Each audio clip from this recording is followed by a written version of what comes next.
ये कि मृत्यु के पूर्व इंसान को क्या क्या छोड़ देना चाहिए?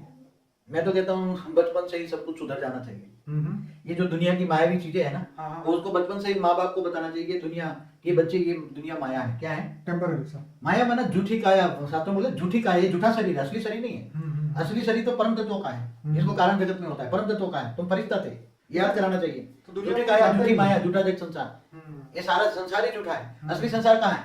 जो इन आंखों से दिखता है वो विनाशकारी है, जो नहीं दिखता वही परम सत्य है।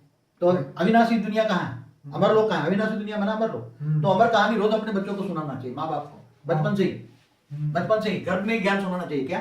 बच्चों को घर में ही ज्ञान सुनाना चाहिए। जब बच्चा, आजकल एक फैशन है ना, पहले जैसे अभिमन्यु ने अभिमन्यु को ज्ञान सुना था ना, वो क्या नाम, वो कोठा युद्ध क्या बोलते हैं उसको। हाँ हाँ साथ। तो आज भी घर में बच्चों को ज्ञान सुनाना चाहिए कि बेटा तू धरती पर आ रहा है, ये सब माया है, तेरे कर्म बंधन से तू आ रहा है, मगर तू पैदा होते ही तू ज्ञान सुन ले, तू परमात्मा निराकार को याद कर, पर ब्रह्म को याद कर। और बाबूजी जैसे गुरुवाणी में उसमें भी कहीं ऐसा लिखा है, बताया जा रहा है कि घर के अंदर भी जब वो आत्मा होती है उसको बहुत दुख झेलना पड़ता है, उसको ये अपने पाप याद आते हैं कि भी अब तू धरती पे जाएगा तो अच्छा बन के ये करना, लेकिन जब वो जन्म ले लेता है तब वो भी भूल जाता है। जब तक घर में आत्मा होती है ना, तो अगला जन्म उसको याद होता है, उसी आत्मा को। इसलिए अगले जन्म के विकर्म उसको दिखाई देते, पाप दिखाई देते, और उसको ये भी पता होता है उसके पाप स्वरूप ही मैं धरती पर ये जन्म ले रहा, इसलिए वो दुखी होता है। और उसके दुख की इफेक्ट उसकी माता पे पर पड़ती है, माता भी दुखी हो, मगर उसको माता को गीता ज्ञान पढ़े, अच्छा ज्ञान, परमात्मा को याद करे, तो माता की मन की इफेक्ट जो बच्चा है घर में उस पर पड़ेगी, और उसका भी परमात्मा ज्ञान उसके अंदर इमर्ज होगा। तो बाबूजी ये ज्ञान योग से सूक्ष्म शरीर प्रकाशमान हो जाता है,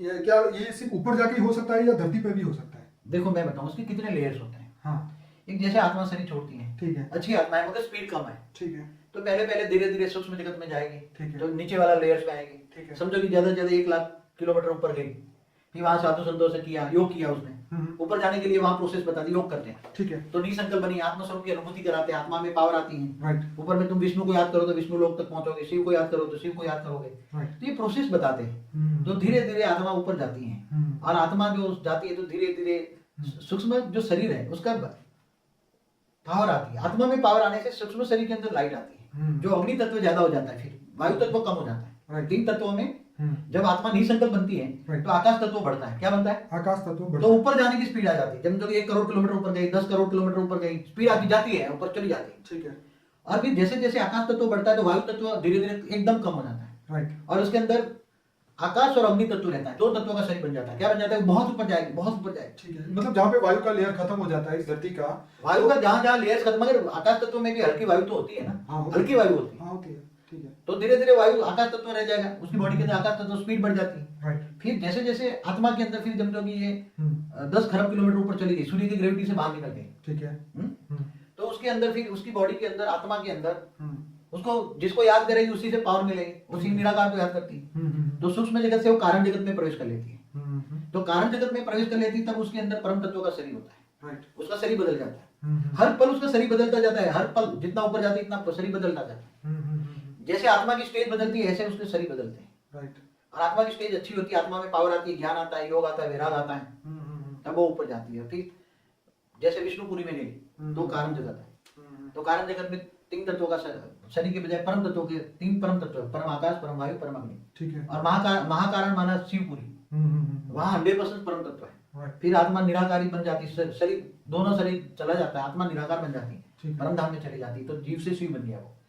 और शिव को भी ज्ञान होता है, ज्ञान स्वरूपम, ब्रह्म को पूरा ज्ञान होता है, ब्रह्म ज्ञानी बन गया पूरा, और शिव स्वरूप बन गया, जीव से शिव बनता है, तो परम धाम में उसके अंदर शिव समान कैटेगरी होती है। और फिर उसको ज्ञान होता है कि उसका भी क्रिएटर महाशिव है, तो महाशिव के जाने के लिए उसकी प्रोसेस में आता है। तो निराकारी स्टेज में कई ग्रुप में कई निराकारी आत्माएं मिलकर एक पावर का गोला बनाकर उसमें महाशिव के पास चली जाती है, गैलेक्सी के बीच में जहाँ महाशिव रहता है सेंटर पॉइंट में। फिर तो वो ये शिव से महाशिव बन गए।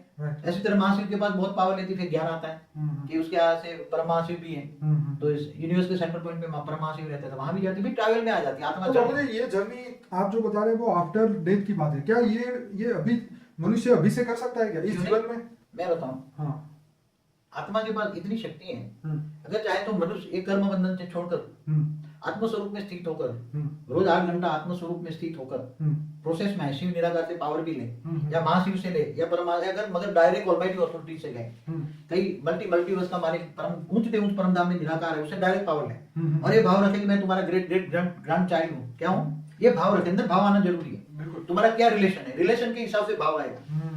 कि तुम्हारा वो great great great grand father है, क्या है, तुम मेरे ग्रेट ग्रेट ग्रैंड फादर हो, तुम उच्च परम धाम में रहते हो, तुम पावर हाउस हो, मुझे थोड़ा सा पावर दे दो, तो उसकी आत्मा में धीरे धीरे पावर आती जाएगी और कर्मयोगी जीवन बिताए तो यही जन्म के अंदर सीधा ये उच्च परम धाम में भी जा सकती है। कितना उच्च परम धाम कितना दूर है, मतलब आफ्टर जर्नी के जगह पहले बिफोर जर्नी। सीधे गीता में इसलिए तो बोला है, तुम मुझे याद कर तो मैं तुम सीधे मेरे पास चले आओ, सीधे, बीच में कोई इंटरप्ट नहीं करेगा। वाह, ये तो बहुत वंडरफुल बात है। क्या बोला है गीता में, तुम मुझे याद कर तुम सीधे मेरे पास चले आओगे, उच्च पद पाओगे, परम धाम, उच्च परम धाम।